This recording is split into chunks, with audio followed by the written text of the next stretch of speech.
A self-proclaimed Democrat Socialist, Zoran Mamdani, just won the New York City Mayoral Primary. I have two responses. One, that it's an overreaction to the current authoritarian regime in our federal government.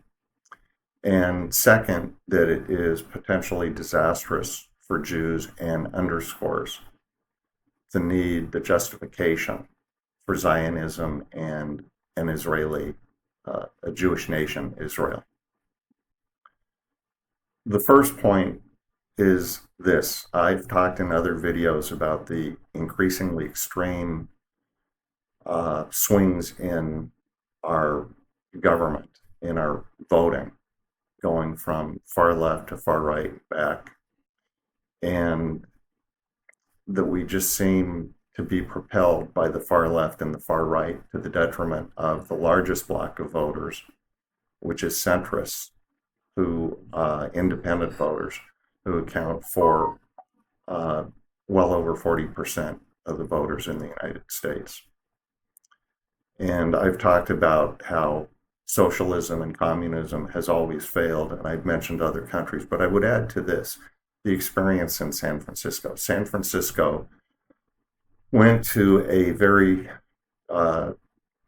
Democratic Socialist oriented government, and the result was increased crime, smash and grabs, where people would just go in gangs into stores, smash display counters, smash other things, grab a product and leave.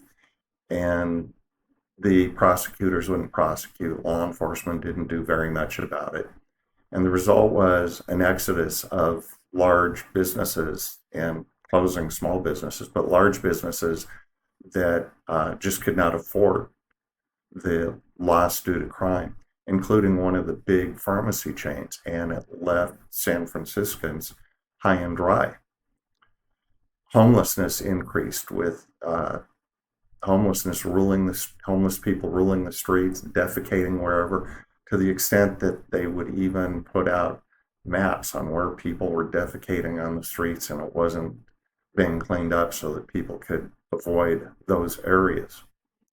San Francisco has since returned to a more moderate centrist government, and they're beginning to get a grip on these problems.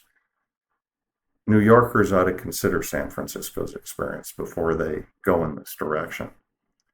Another consideration in that regard is simple economics. One of the platforms on which Mandami ran was to create government grocery stores.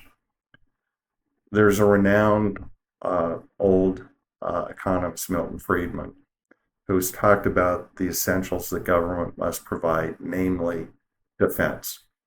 And he notes that for everything else, it should really be left to the private sector, because as much as we would like to idealize government doing well for the people, as a practical matter, because of the lack of privatized incentives, government is grossly inefficient, and anytime government does anything, it will ultimately cost much more than it does in the private sector. Turning to the issue of the necessity of Israel being underscored by the results of this primary.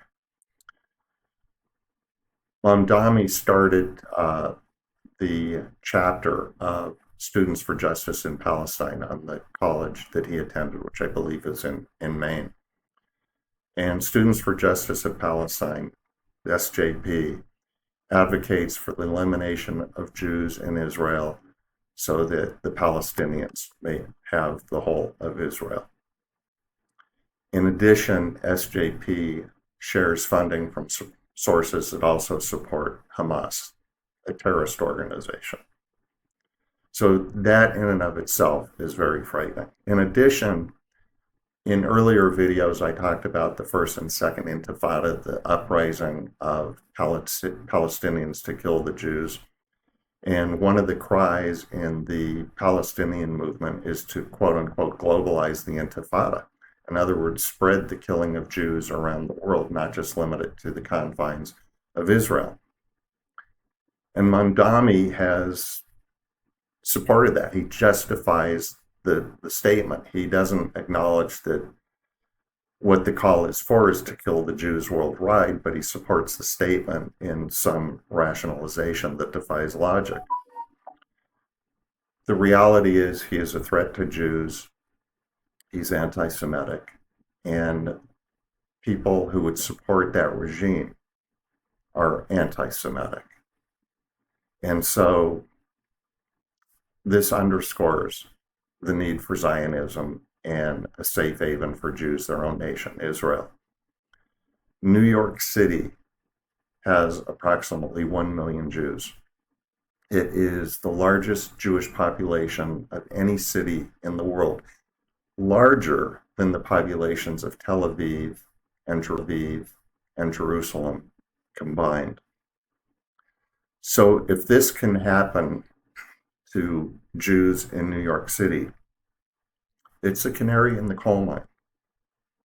And it underscores that the Jews should have a safe haven, a country to call their own, Israel, especially considering Arab Muslims have 22 Arab Muslim countries of their own.